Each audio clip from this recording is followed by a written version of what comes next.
Now we're going to start looking at a runtime error and how to debug that.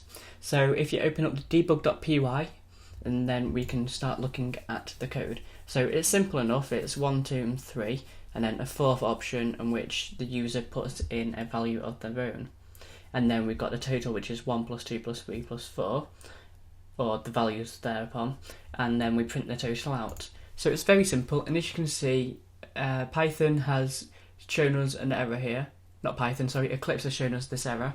However, if we run this error, you'll notice that it doesn't actually get called upon as being a syntax error.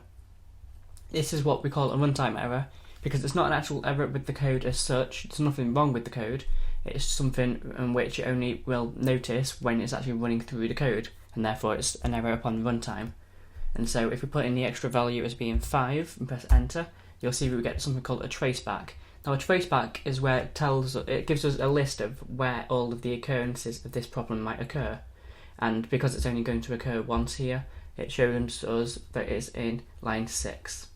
And so it shows us also that there's a name error, and the name second, or second, which is what is typed in as there, is not defined. And so if we go back here and change the lettering around, and then run it again put the value of 5 in there, you'll see now that we're getting something which is called a type error. Now this is another one, and the reason for this is simply because I typed the 5 in there by accident a second ago.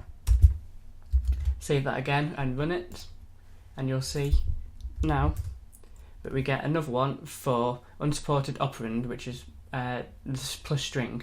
So what we need to do is put this as an integer. And to do that, just put int around the word and run it again. And we get the value of 16 being outputted, which is 4 plus 5, which is 9, plus 2, which is 11, plus 5 is 16.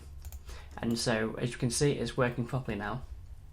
The reason why we have to put int around here is because we're getting input from the user, and it's always going to be interpreted as a string.